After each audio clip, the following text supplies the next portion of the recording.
Um, he got home and he passed away 60 days later, which was a shock to everybody. Yes, certainly a shock to this community, a shock to me. Bill loved Treasure Cay.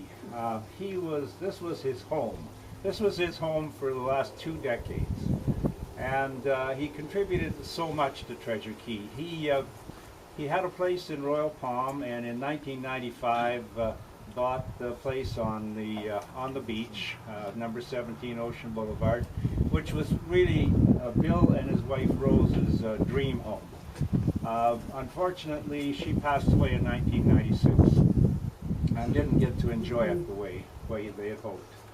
Bill, we bought next door to Bill in 1996 and enjoyed many good times with him, boating and with his family down and that. He just was a great guy, and it was just a delight to know him and his family.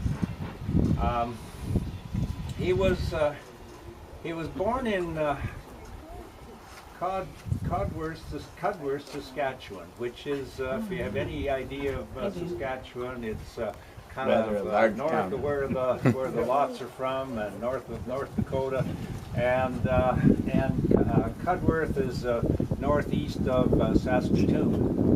Bill grew up in that area, and he was a very accomplished athlete. He went to the University of Saskatchewan and took civil engineering. He was captain of the basketball team in both his junior and his senior year, and he was quarterback of the football team. The football team, I don't think was all that successful, because Bill was the quarterback, and because he was the only guy who could throw the ball. He was also the only guy who could catch the ball. So that was a tough position for him. But he also, it's interesting, in that area of Saskatchewan, is famous for hockey players. And there was one hockey family there called the Bentleys. And I asked Bill one time if he knew any of the Bentleys. Yeah, he said he knew them face to face. When his dad was transferred there as school principal to Delisle, Saskatchewan, which is west of Saskatoon, Bill was kind of the athlete in town, and the new athlete in town. And so some of the locals set up a boxing match between Bill and Ben Bentley. So he said, yeah, I knew the Bentleys. So anyway, Bill, after college and that, he went to work, and he started in Port Arthur, and he was a very successful engineer also, very good engineer at what he did. And I remember him telling me about the machining company, and he had the Donovans who were his partners down here oftentimes, and he represented fine machining around the world. Actually, we compared notes on Argentina and places like that he did. But Treasure Cay, Bill is the guy who put this golf course on the footing, on the sustainable footing that it's on today. And he did that after Charlie Morgan and later Andy Coulson had kind of stopped the decline in the golf course, or maybe even its demise. But it's Bill who put it in running shape.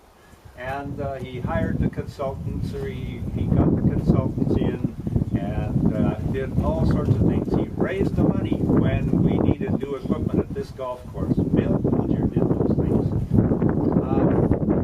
wasn't just the golf course that Bill contributed to. He contributed to everything in this community.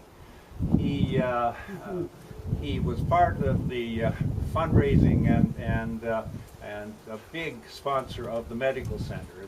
A picture of Rose still hangs in the medical center.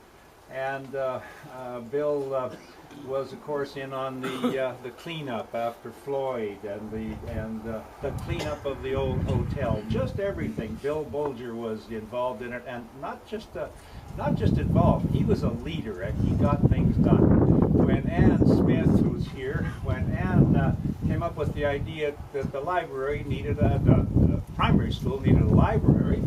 Well, and then later a computing lab. Well, it was Bill Bulger who put up the seed money and made the biggest donation to it and raised the rest of the money for it. So the contribution he made here is lasting, and it's so significant.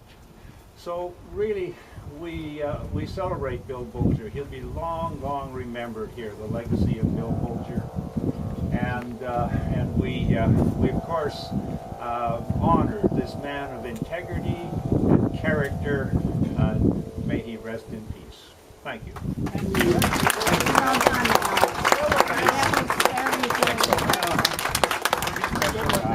Very nice. Thank you very much, Mel.